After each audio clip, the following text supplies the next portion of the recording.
látàrí awuyewuye tó ń lọ nílùú Ògbómọ̀ṣọ́ láàrin ọba Ghandi Ṣọ̀ún ti sílùú Ògbómọ̀ṣọ́ àti Imam Toliat Chief Imam àgbà fún gbogbo ilẹ̀ Ògbómọ̀ṣọ́ lélẹ́yìí tó jẹ́ pé àwọn agun kan ti ń gbé pòyì ẹnu wípé kábíyèsí kọ lẹ́tà ìfisùn sí Imam Toliat látàrí ìrìn àjò tó rìn lọ sí ilẹ̀ mímọ́ hajj. Àwọn mùsùlùmí lẹ́lẹ́kan òjọ̀kan gbogbo wọn màná ti ń fọhùn sókè wípé ọba Ghandi fẹ́ fọwọ́ lágbá mùsùlùmí lójú wípé àrífín ńlá òun sì ní irú ìwà tí kábíyèsí wù yìí. Ẹgbọ́n nǹkan tí mufti àgbà fún ilẹ̀ Yorùbá Ẹdó àti Benin ẹgbọ́n nǹkan tí wọ́n sọ. Wassalatu wassalamu ala rasulillah wa ba'd. Mo fẹ́ pe ọba Ṣọ̀ún tí Ògbómọ̀ṣọ́, mo fẹ́ pè wọ́n ṣàkíyèsí lórí ọ̀rọ̀ ìmáàmù Dr. Toliat Yunus. Mo rí àwọn sẹ́ǹdì sí mi kí ni query bóyá lórí ọ̀rọ̀ bọ́n ṣe lọ hajj, bọ́n ṣe yọ mufti. Ẹ má gbàgbé o wípé mo fẹ́ kí ẹ kíyèsí nǹkan mẹ́ta ní ọba Ṣọ̀ún. Christian nìyí o, ó ṣeé ṣe kọ́rọ̀ ẹ̀sìn wa kọ́ mọ́ yé yín. Ẹ sì pẹ̀lẹ́pẹ̀lẹ́ tẹ́ bá fẹ́ máa dá sí ọ̀rọ̀ ẹ̀sìn wa, ẹ sì pẹ̀lẹ́pẹ̀lẹ́ torí kò sí bẹ́ẹ̀ sì dá sí lọ́nà àjà táwọn èèyàn ò ní rò bí nítorí pé ẹ jẹ́ Christian lọ́jọ́ ìgbégbèsè tẹ̀ gbé. Number one tí mo fẹ́ pín ṣàkíyèsí sí. Ẹlẹ́ẹ̀kejì, ìjà ń bẹ ńlẹ̀ tẹ́lẹ̀ o tí ẹjọ́ sì ń bẹ ń kóòtù. Wọ́n gbé yín lọ sílé ẹjọ́ pé ẹ lẹ́tọ̀ọ́ àti yọ àwọn. Ẹjọ́ ń bẹ ń kóòtù. Ẹ tún wá ń lọ ìzù query. Mo fẹ́ kẹ́ wo abala kejì yẹn náà dáadáa. Ẹlẹ́ẹ̀kẹta, ìyẹn lọ jọ́sìn, ó lọ ṣẹ̀sìn, ó yàtọ̀ sí culture o. Ẹ jọba lórí ẹ̀sìn wa o. Kò sí ọba náà lórílẹ̀ ayé yìí tó ní agbára kankan àbí àṣẹ kankan lórí ẹ̀sìn wa, Ọlọ́run tàbí ànábì nìkan. Kò nídìí Dr. Toliat Yunus, kò nídìí àti gba permission lọ́wọ́ yín nítorí reason mẹ́ta. Reason aláwọ̀kọ́ ni wípé ẹ̀yin gan bẹ́ẹ̀ ṣe wà hùn àwọn àríwọ́de lórí nẹ́ẹ̀tì tí wọ́n ní ẹ̀yin gan ìsọmọ ilé ọ̀dọ̀ yín o, wọ́n láwọn ọmọ yín rí. Ẹjọ́ sì ń bẹ ń kóòtù, wọ́n ti yọ yín kóòtù, ẹ appeal ni. So ẹni tí ẹsẹ̀ rẹ̀ ò tí ì dúró tó tún mú ìzù query sẹ́nìkan. Ẹ wò dáadáa. Number two, ó ní wípé ẹ lẹ́tọ̀ọ́ àti kọ query yìí torí pé Christian nìyí gẹ́gẹ́ bí mo ṣe sọ tẹ́lẹ̀tẹ́lẹ̀. Ẹni tẹ́ ẹ sì kọ́ sí ẹ̀ ń bá jà tẹ́lẹ̀. Wọ́n ní inú ẹ̀sìn rẹ̀ ní bí yín àbí ọ̀rọ̀ ẹ̀sìn rẹ̀ ò yé yín. Number three, ó yẹ ìsinmi, ó yẹ kẹ́ ẹ jẹ́ kí ìfẹ́ wà, kẹ́ ẹ ti kóòtù dé náà, kẹ́ ẹ parí gbogbo tí ń bẹ ńlẹ̀, kẹ́ ẹ parí ẹ̀. Ẹ lọ ronú dáadáa ọba Ṣọ̀ún. Ta lọba náà nílùú Ògbómọ̀ṣọ́ tọkọrú query bẹ́ẹ̀ rí? Ẹ má gbàgbé o ní pé nílé yìí náà wọ́n ti yan ọba kata tó yọ. Ẹ má bọ ọkọ̀ lé yẹn jẹ́, ẹ sì má ba ipò Ṣọ̀ún jẹ́. Àrùdù sí èèyàn lọ hajj gẹ́gẹ́ bí ìmáàmù mùsùlùmí.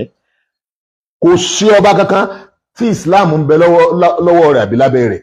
Kódà àwọn ọba Mẹ́kà Islam wa kò sí lábẹ́ wọn. Ṣé ìmáàmù yóò kọ́kọ́ máa gbàyànjá lọ́wọ́ yín kó tó kírun wákàtí 5 àbí yóò wà gbàyànjá lọ́wọ́ yín kó tó kí jímọ̀? Ẹ̀sìn wa ara ẹ̀tọ́ wa ni tí agbára ìjọba gan ọ̀ka láti sọ fún ayé pé a gbọ́dọ̀ ṣe dẹ́sẹ̀ pé ìjọba ní gbogbo wa wà lábẹ́ rẹ̀.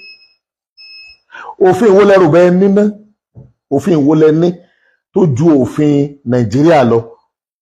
Fundamental human right, freedom of religion. Kò sí òfin àfikán tó ju òfin Nàìjíríà lọ. Tẹ́ ẹ mọ́fin táwọn ẹgbẹ́ Islam bá ṣe. Tábàbá rẹ̀ sọ nípa pé bóyá òfin kan bẹ́ẹ̀lẹ̀ kápẹ́ bá lófin irú ẹ̀ kò débi ẹ̀sìn wa o.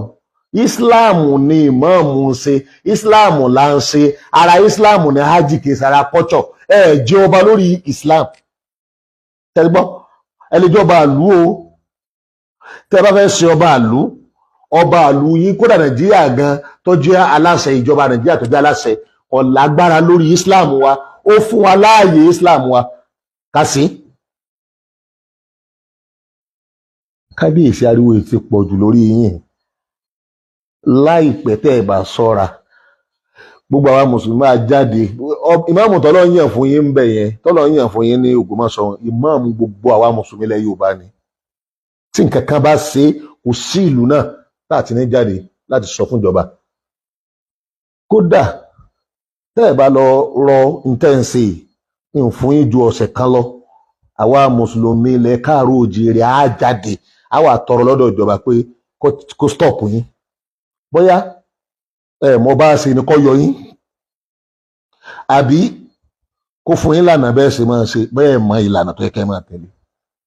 Ẹ má dogun ẹ̀sìn ẹlẹ́ àwọ̀ ọ̀jágun ẹ̀sìn o, a ṣe wàhálà o, kò sígbà kan tí mùsùlùmí máa fa wàhálà o.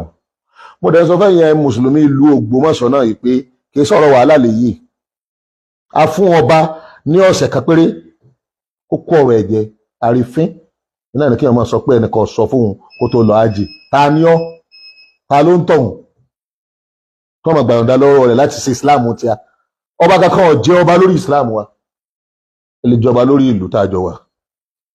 Ẹ sì ju òfin Nigeria government lọ. Òfin orílẹ̀-èdè Nigeria constitution ẹ jù lọ. Òfin gangan ó gbé ètò kalẹ̀ láti help hajj kó lè rọrùn. Ẹ̀rọ alẹ́ nìkan ọ̀gbà permission ẹ fún kwérì yín ẹ lọ fi pamọ́ sọ́dọ̀ ara yín. Àgbọ̀dọ̀ tó rú pé kì í sí pé ọ̀rọ̀ pé kìnnì kankan pé bóyá wọ́n tọwọ́ bọ àṣẹ yín nínú ta ni yín wájú Ọlọ́run. Ṣé pásítọ̀ chọ́ọ̀chì yín ẹni fún kwérì pé kí ló dé tó fi travel? Mo wá pé gbogbo ẹ̀yin mùsùlùmí l'Ógbómọ̀ṣọ́ ẹ jẹ́ kí orí yín ó pé gidi lórí ọ̀rọ̀ èyí. Ẹni ó bá support ní tó bá ṣe yóò sórí burú ni, ọ̀rọ̀ rẹ̀ ó dàrú ni níwájú Ọlọ́run. Ìyẹn lọ perform hajj ṣé nítorí pé àwọn èèyàn wá pariwo wọ́n wá kí bí wọ́n ṣe wá kí Olúwo kí ni ń bí inú gan. Tó bá pẹ́ra rẹ̀ ní mùsùlùmí ẹ gbọ́dọ̀ support irú ẹ̀ o. Wọ́n ní síkọ̀ yẹ kọ́ sọ olóyè ọba, àwa ni olóyè ọba. Wọ́n ní kẹ́ ẹ mà sí ni àìsàn olóyè ọba, àìsàn olóyè ọba o rárá o. Ẹ̀sìn wa kò sí lábẹ́ ọba sẹ́, mùsùlùmí ò sí lábẹ́ ọba.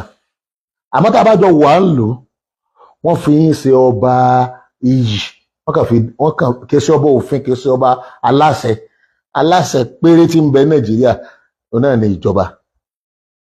Chairman local government kì í ṣẹgbẹ́ ọba níbi ọ̀rọ̀ òfin àti àṣẹ débi pé a máa tọwọ́ bẹ̀ sí wa. Nígbà tí ẹ ti jẹ́ Christian ẹ yọ̀lẹ̀ tọ̀ ìmọ̀ràn tí ń bẹ́ẹ̀ nù. Kò sí báwọn èèyàn ó sì máa gbọ́rú ọ̀rọ̀ yìí tí inú wọn máa dùn. Tẹ́ ẹ bá rẹ́nìkan tó bá nínú òun dùn àmọ́ náfìkì ni. Bínú bá ń bí ọ sí Dr. Talat Yunus ìmáàmù Ògbómọ̀ṣọ́ kan ṣoṣo tí ó sì sí ẹnì kan tí ó gbé ṣubú. Tínú bá ń bí ọ sí ké ṣe bí irú ọ̀rọ̀ báyìí. Ìyẹn tí á jí Ọlọ́run dé ní àṣẹ tọlọ́run ìpèpè tọlọ́run lọ dáhùn rẹ̀. Ẹ wá ní kó máa dáhùn kwérì. Ìmáàmù má dáhùn kwérì ẹ̀ ń bá fẹ́ lọ sí kóòtù kó lọ kóòtù. Àdẹ́mọ́rọ́ ẹ̀yà ajàfẹ́tọ̀ọ́ ọmọnìyàn tẹ́ ń bẹ lọ́yọ̀ state ẹ gbé ọba igan lọ sílé ẹjọ́ kẹ́ ẹ sọ fún pé kò gbọ́dọ̀ ẹ̀yà ará Ọ̀yọ́ state náà ní ẹsẹ̀ kò gbọ́dọ̀ dá sọ́rọ̀ ẹ̀sìn bá mọ́ kọ́ mọ́ bá máa dájà alẹ̀ kí ilé ẹjọ́ kó sọ fún pé kò gbọ́dọ̀ dá sí ọ̀rọ̀ ẹ̀sìn bá mọ́ lọ́ba pàṣẹ fáwọn ará ṣọ́ọ̀ṣì rẹ̀ bọ́ bá gbó. Ẹ̀rí wàá fi ni o àwọn ọba ń bẹ tọ́pọ̀ tán fún Islam lápọ̀nlé kò sẹ́nìkan tó rí wọn fín àdẹ̀jáde sọ̀rọ̀ ọ̀rọ̀ báyìí sí wọn. Ṣùgbọ́n tí èèyàn bá mú tó bá bẹ̀rẹ̀ sí máa rí ẹ̀sìn wa fín ń sọ pé bí ìgbà pẹ̀sìn ò sí àbábùkù bẹ lára ẹ̀sìn àbí ẹ̀sìn wọn máa ń ṣe kò nídìí àti gba ìyọ̀ǹda kankan lọ́dọ̀ yín. Ó lè bù yín gbọ́ kábíyèsí mọ̀ ń lọ ájò yín tọ́ rẹ̀ bá ń bẹ láàrin yín tẹ́ ìgbéra yín lọ kóòtù. Ó lè bù yín gbọ́ gbogbo ìgbéra ń gbò yóò gba ìyọ̀ǹda lọ́wọ́ yín fún kíni. Tọ́rẹ̀ bá ń bẹ láàrin yín ó lè bù yín gbọ́ pé kábíyèsí o mo fẹ́ travel gẹ́gẹ́ bí ọ̀rẹ́ sọ́rẹ̀ ṣùgbọ́n nígbà tó pé ń gbéra yín lọ ilé ẹjọ́ ẹlẹ́ẹ̀ṣẹ̀ ti pánẹ́ẹ̀lì ẹ yọ kì í sọmọ ilé ayé lára gbogbo oríṣiríṣi ọ̀rọ̀ náà ń gbé wá yín tẹ́yìn náà ń wẹ́kọ̀mù ẹ rí bí ìyín ṣe tó nígbà tẹ́ ẹ̀ dá wọn tí wọ́n ń fọ gbólóhùn àbùkù kọ́kàlùkù ọlọ́run mọ̀ dáadáa yìí pé kò sí ẹnìkan tó bá ya wèrè lókù ní Islam náà tako Dr.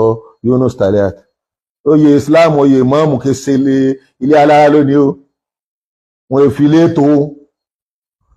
èfi léètò wọn máa ń fi máa tò wọn sì máa ń fi àṣẹ ìjọba Islam tí ì ṣẹbọ tí ì lọ ṣọ́ọ̀ṣì àṣẹ ìjọba Islam tí ó mọ̀ ju Islam nìkan lọ wọn máa fi tò tòǹgbà bẹ́ẹ̀ ta ló láṣẹ Islam ṣe pásítọ̀ tọ́jọba ní Ògbómọ̀ṣọ́ ló láṣẹ Islam ni àbí ọba tí wọ́n ṣe ìrúbọ fún kó tó dórí oyè ta ni gọ́ọ̀mẹ̀ntì gan ọ̀gbọ́dọ̀ sọ pé òun fẹ́ ìzùkúrì bá a ṣe wà ní ìsìn bí mọ̀mùsọ̀ wà ní ìsìn kìí ṣe olóyè tí gọ́ọ̀mẹ̀ntì lè sọ pé ó ṣe ṣe báyìí gọ́ọ̀mẹ̀ntì fúrí wa ká máa ṣe sí wa àwọn olóyè yín tẹ́jọ wà láàfin tẹ́jọ ń ṣe oyè yín láàfin báyà lẹ́lẹ́ máa fún kwérì báwọn ń pè pé oyè ààfin ni gbogbo ẹ̀yin mùsùlùmí níbikíbi tẹ́ bá rí ẹwà bí ṣe rí nù o ẹ má gbé Islam dé abẹ́ ààfin kankan àfààfin tó bá jẹ́ pé ààfin yẹn náà ààfin Islam ni bólúwo ṣe rí nìsín wọn ó wé ńlá wà ní àṣà wa ni olúwọ̀sẹ́ yóò wé láwà ní kò sí gbọdọ̀ mọ́ lọ jímọ̀ yóò sì wé láwà ní so kò ní òun gbà pé bí tí a ṣe rí ń bí inú olúwo gẹ́gẹ́ fúnra rẹ̀ pẹ̀lú adé rẹ̀ nínú tàn ó kírun jímọ̀ táwọn èèyàn kírun lẹ́yìn ẹ̀ so tí ẹ̀ yàtọ̀ àmọ́ ní gbogbo ìlú yòókù nílẹ̀ káàárọ̀ òjìrì tí ò nírú ìtàn Islam báyìí àbí doctrine Islam báyìí yẹ gbọ́dọ̀ mọ́ ṣọ́ra sí Christian ẹ̀sìn tí ẹnìkan ò ní yíṣù kwérì fún pásítọ̀ church yín kó ṣe ṣe báyìí látàfin kankan ẹ̀sìn tí ẹlẹ́bọ ṣe tiẹ̀ mùsùlùmí náà kẹjú ṣe tiẹ̀ lọ́tọ̀ so tẹ́yìn bá jọba wọ́n ti límìtì gbogbo tó bá jẹ́ ọ̀jọba lórí ẹ̀sìn wa o ọ̀jọba anybody ọ̀jọba lórí ẹ̀sìn wa o kódà ọba tán pè lọ́ba mùsùlùmí gan kò gbọ́dọ̀ tako Islam tó bá tako Islam á gbé sẹ́gbẹ̀ẹ́ kan ni ká tó ń bèrè tí bá ṣe mùsùlùmí ẹ̀sìn mọ́ ọ̀rọ̀ mi pé bóyá bí èébú náà ṣe reality àwọn èèyàn ń bínú jù báyẹn lọ wọ́n ń bínú jù báyẹn lọ wọ́n fẹ́ kí àwa mùsùlùmí ká dìde sí yín bẹ̀tà sọ fún yín pé ìjọba ní ká fẹjọ́ yín sùn kó kó èrè ẹ̀yìn gan pé ṣé ẹ fẹ́ máa dá ìjẹ ẹ̀sìn lẹ́ẹ̀ni kọ́dẹ̀ kọ́ yín kọ́ sọ fún yín ibi tágbára yín tó mà ètò pé à ń fún yín nímọ̀ràn rẹ̀ ní ẹ̀sìn ìdí tá a fi ń fún yín nímọ̀ràn náà ní pé kẹ́ ẹ má bàa máa kọ́ sí wàhálà ẹ̀sìn ẹ̀yin mùsùlùmí ẹ múra ìmáàmù Ògbómọ̀ṣọ́ ìmáàmù tí gbogbo àwa mùsùlùmí lẹ Yorùbá tá ń bẹ lẹ́yìn ẹni gbogbo ẹ̀yin olóríire ẹ̀yin tí ẹ sọ lórí burúkú ẹ̀yin tí nǹkan yé ẹ̀yin tẹ́ ẹ bẹ lọ́hùn kírú ọ̀ṣẹlẹ̀ sí yín àbọ̀mọ yín àbẹ́gbọ̀n yín àbára yín kún fún lóyè kan á yọ àbí wọ́n yẹ pẹrẹ rẹ̀ àbí wọ́n ní wọ́n lọ mẹ́lòmíì wà gbogbo ẹni tí ó bá fẹ́ kírú ọ̀ṣẹlẹ̀ sí òun ẹni tí ó fẹ́ àbùkù fún ẹ̀sìn Islam tí ó fẹ́ àbùkù fún mùsùlùmí ẹ unite ó ṣeé ṣe títí ọ̀sẹ̀ kan ká sọ fáwọn mùsùlùmí kí wọ́n jáde láti sọ fún ìjọba ẹ sì gbọ́dọ̀ fàjẹgbọn kankan èyí ò tó nǹkan tá a já sí o àti nílùú Ògbómọ̀ṣọ́ àtẹlẹwẹ gbọ́dọ̀ fàjẹgbọn inú wọn bá tó fi bá fún yín láàyè rẹ̀ peaceful demonstration ó ṣeé ṣe ká máa múra fún kí kọ́mọ́ sí ìlú kan nílẹ̀ káàró òjìire láti sọ fún ìjọba wípé ẹ bá Zọ̀ún Ògbómọ̀ṣọ́ sọ̀rọ̀ Ọba Ghandi kọ́mọ́dàdé ẹ̀sìn lẹ̀ àwọn èèyàn nígbà yẹn láíláí o àrò àjì wa àjìtọ̀ yẹ wa lọ́dún yìí bó ṣe wọ́n tó a lọ àdúgbò ọ̀dọ̀ Ọlọ́run tí bá ń bínú kọ́ má bínú mọ́ bó bá sì fẹ́ máa bí lọ tí wọ́n bá ṣe ní kò sí. wa sallallahu ala sayyidina Muhammad wa ala alihi wa sahbihi wa sallam. Wassalamu alaikum wa rahmatullahi wa barakatuh.